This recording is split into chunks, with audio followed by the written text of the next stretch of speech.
Cedar crossers or is it cedar croissants? You decide. It's a beautiful day today. I'm glad you're all here. If you're visiting with us, glad you're here, especially glad you're here and would like to see you sometime and greet you. Enjoyed your reaction to the music, Jim. Okay, the reading for this morning is from 1 Corinthians chapter 9, verses 19 through 23.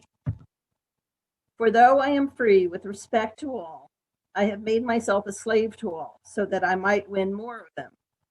To the Jews I became as a Jew, in order to win Jews. To those under the law I became as one under the law, though I myself am not under the law, so that I might win those under the law. To those outside the law I became as one outside the law, though I am not free from God's law, but am under Christ's law, so that I might win those outside the law. To the weak I became weak, so that I might win the weak. I have become all things to all people, that I might by all means save some. I do it all for the sake of the gospel, so that I may share in its blessings. This is the word of the Lord.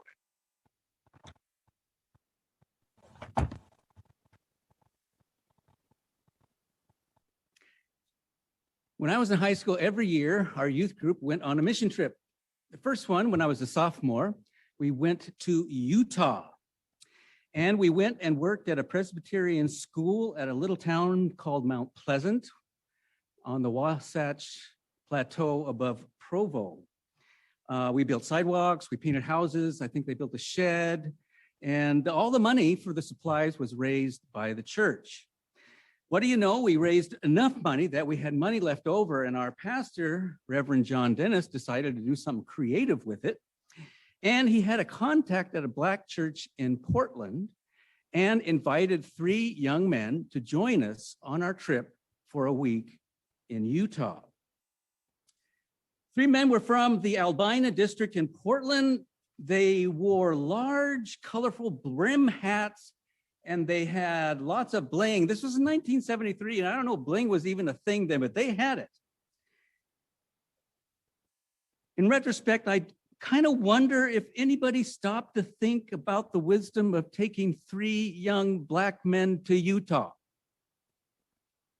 This was before the Mormon church included Blacks, which happened in 1978. I remember going to a basketball game in 1976, OSU versus BYU, and all the players at BYU were white. And I even remember the crowd was using a new song to make fun of them, and it went something like, "You can make that free throw, white boy." Does anybody remember that song? I hope so. In retrospect, I also wondered if arriving at Salt Lake, the best idea was to go to the temple, which we did. And at that time, one of the young men came up and grabbed me and basically says, "Get me out of here." And we left. These young men continued to be uncomfortable when we were up in Mount Pleasant. I don't know if they had seen in Mount Pleasant anybody like these young men. One evening, a group took the van and went to the drive-in. Yes, 1973, when we still had drive-ins.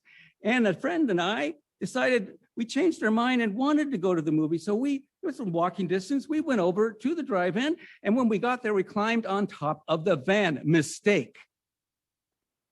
These 3 guys popped out of that van, and each one had a switchblade.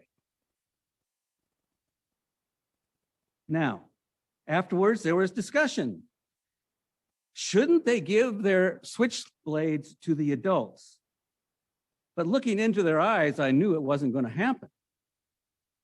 It's kind of like the Sikh religion having sacred knives. I don't know if you all know about that. But what we're talking about here is culture. The lives of these young men who grew up in Albina are very different than growing up in Corvallis, let me tell you. And Mormonism is its own culture too. In spite of the fact that we have many Mormons living amongst us, they are still a subculture. I also remember back in high school, another story, there were a number of Black students at Corvallis High School. In my class, there was a guy named Larry Reynolds, who was the older brother of, wait for it, Harold Reynolds of the Mariners for a long time. And if they had met these three young men from Albina, they would have identified with us and not the Black young men who grew up in Albina. Tragically, if Harold had been raised in Albina, who knows whether he would have become a ball player. He was the beneficiary of the culture. Also, three older brothers and the nice parks in Corvallis. I really got my culture experience when I went to Japan. Just one story. One of my friends in Tokyo then was from Portland, Japanese American named Pam Nakamura. One day we were in Yoyogi Park and we were accosted by two young men who wanted to practice their English with us.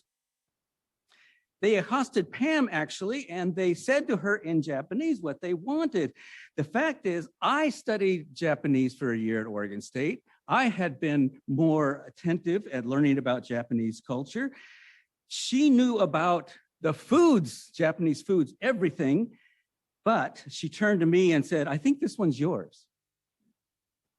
So I responded to the young man in Japanese. They glanced at me and they glanced back to Pam and they started speaking to Pam again in Japanese. Do you understand that? For those two young men, race and culture were inextricably attached. One was Japanese because one had a Japanese, was of Japanese race and culture. So Pam was Japanese to them, and I wasn't. In their minds, she should speak Japanese, and I shouldn't. But the truth was different. I recognized Pam as an American as I am, culturally, racially, ethnically. She's Japanese, at least enough to know all the foods. I would say that she was more shocked than I was and saddened by this event. I recall watching a show of a Black girl in Japan who grew up in Japan, went to Japanese school, was thoroughly Japanese, fluent in, not only was she fluent in Japanese, she didn't have an American accent. She had an accent of Northern Honshu, which was called Zuzubin, and one of the characteristics of that dialect is it's so cold up there, they say they don't open their mouths when they talk, so it's very difficult to understand them. And she had that accent. She would never be accepted in her own country, and the minute she left her community, she would be gaijin. The same is true of what they call hafu in Japanese, which are those who are half Japanese and half something else. Culture is about how we live, what our worldview is. It's about what we believe, what's most important to us, the social habits and our practices, what we value, what we perceive, what we pursue in life. It's about our language and our experience. It's about everything about us, where we were raised, and it's more than about the food. I think I've said this before, but technically Barack Obama is a hafu. He has this Black skin, but is he a part of Black culture and its history in America? I remember watching some commentators on CNN discussing this, and it was a conundrum to them. And finally, one of them says, well, Barack may be different than most of us. Michelle, she's a sister. I think we might better understand what's going on in our world if we consider that we in America today have a cultural divide and a cultural crisis that's now viewed through the lens of race. You all remember the culture wars of the 1990s? I remember, what's his name?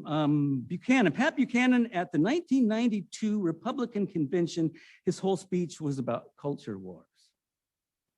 And he framed the difference as religious versus secular. And there was a moral divide highlighted by these issues: abortion, homosexuality, guns, and drugs. By identifying these issues as a matter, it became trivialized and more about politics. But I do see the divide still today. I wouldn't say it's about religion and secularism, or about limited moral issues, or even about skin color. The divide is about cultural awareness, first of our own, and being open to the cultural differences that we encounter. All the folks who were at the Capitol at the Epiphany insurrection, I assume, were white. They may refer to themselves as white nationalists, but that doesn't mean that everybody who's got white skin is a white nationalist. I will tell you, frankly, I have an easier time talking to a Japanese Buddhist than I do to the evangelical Christian 3 doors down. I feel culturally closer. A couple of weeks ago, I attended a webinar on cultural competency, which is required of all pastors every 4 years. Otherwise, we are not appointed. So you should be happy I took part in this cultural competency workshop. And all of it was about cultural differences and awareness. Someone with good cultural competency would understand why the switchblades of those young men was a cultural issue and not just a matter of practice and safety. Most Americans, seeing them holding on to their switchblades, would have just called them uncouth and degenerate, rather than seeing that it's about their culture.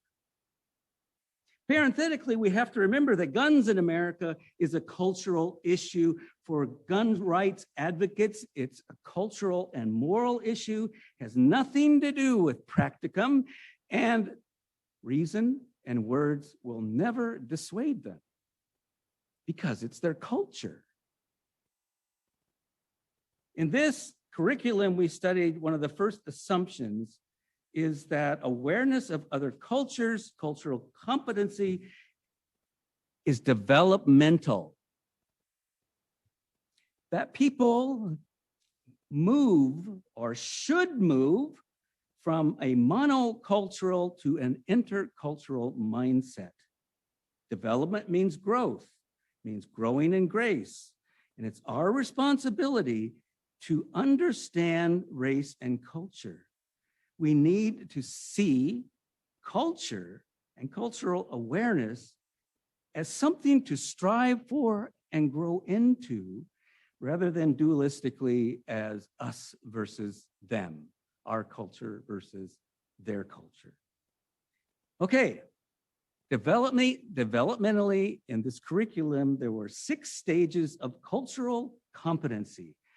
The first one was denial, and this implies not being aware of cultural differences at all. And I can imagine if you lived in Mount Pleasant, Utah, which is a very closed-in community, you might be in that place. I also think Marjorie Taylor Greene is probably in the denial stage. Second stage is defensive. This is where differences are acknowledged but not liked. The language of defensiveness is always us versus them, and the desire is for us to be here and them to be over there. This is where you have race segregation. Our culture is seen as superior. It's better to avoid those folks. The folks who went into the Capitol largely are in this stage. The third stage is minimization. Cultural differences become more acknowledged, but not accepted. There is an attempt to focus on similarities, but what's really happening is valuing our culture over their culture. It's feeling pretty good about Harold Reynolds, but not maybe the beast mode. This is the realm of political correctness. We have a tendency to expect everyone to act like we do, and unconsciously, we project our values onto others. This would be, I think, where my cousins in North Carolina are, when I'm nice about it. Next stage is acceptance. The key to acceptance is becoming aware that we have a culture. This means simple, but a lot of people don't even acknowledge or understand that. We have a culture.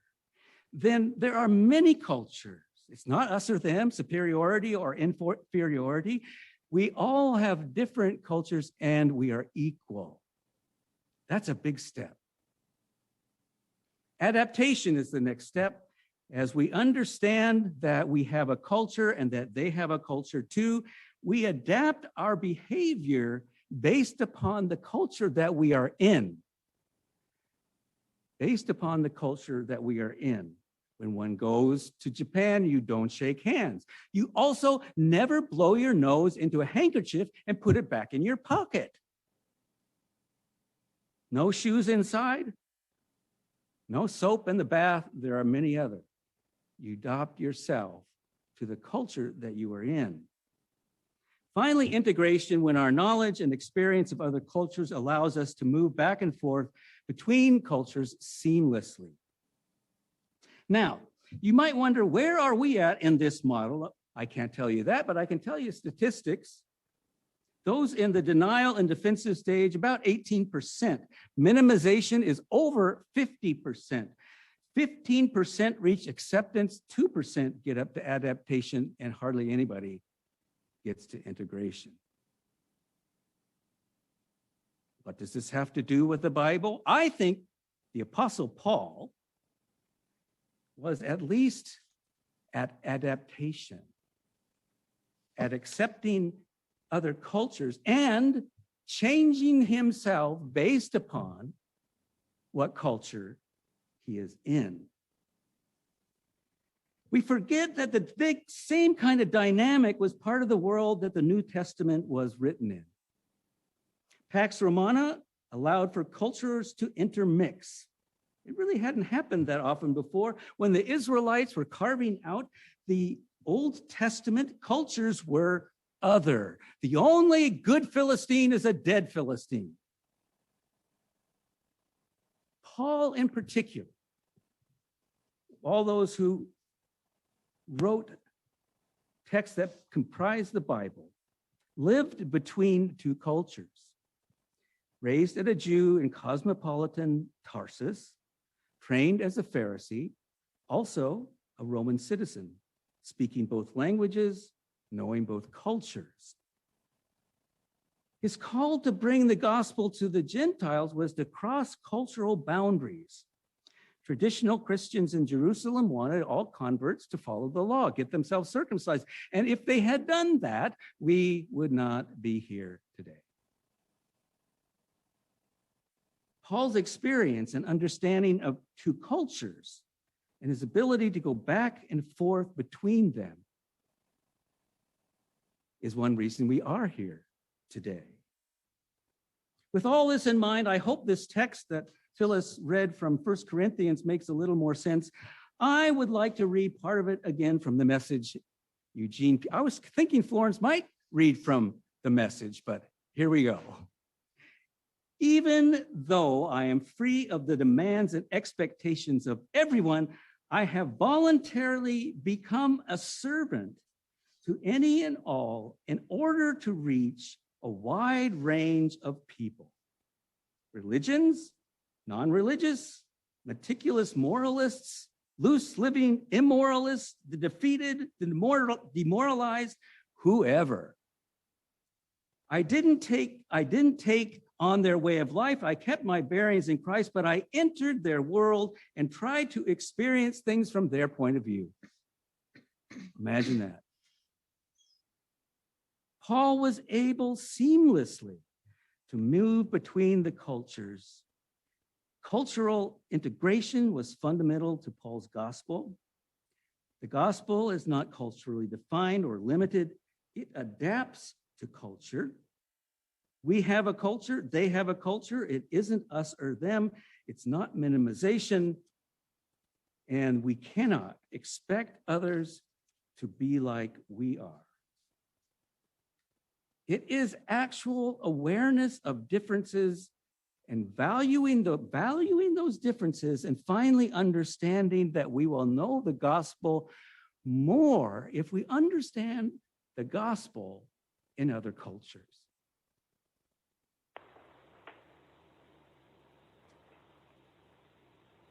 Paul culturally adapted himself in order to spread the gospel.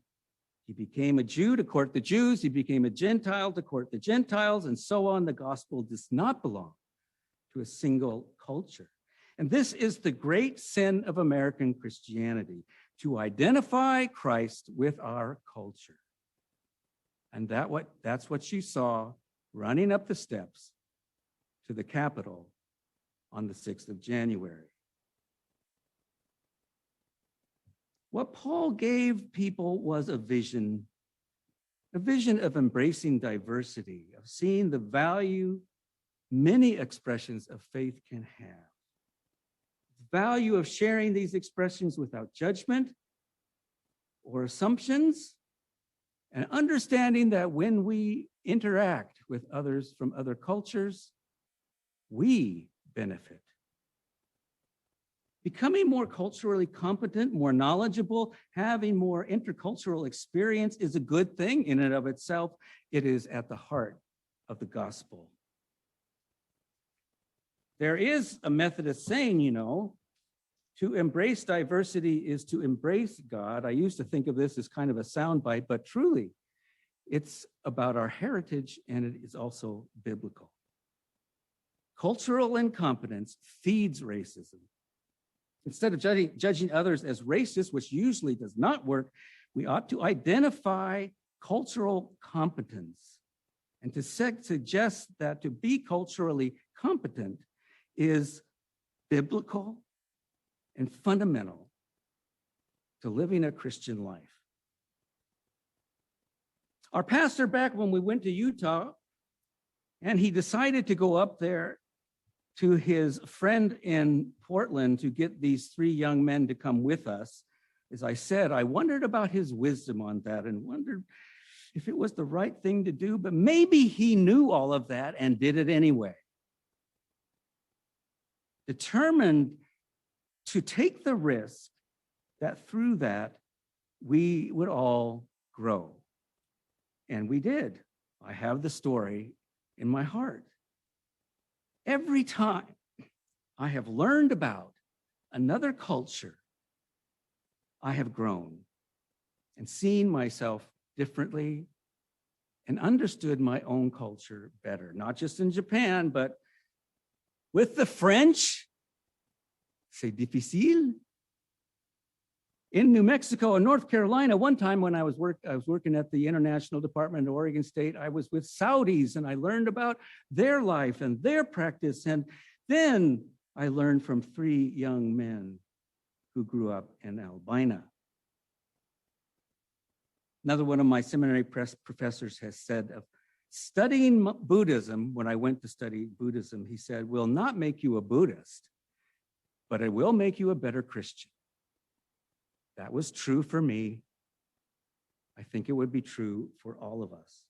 I firmly believe that to do that is part of believing in the gospel, part of going on to perfection, of growing in grace, becoming sanctified. Living a Christian life is to take the risks to reach out to people who are culturally different, not just for them, but knowing that we too will be transformed. It's a spiritual matter at the heart. Are we culturally competent? May we have wisdom to see. Amen.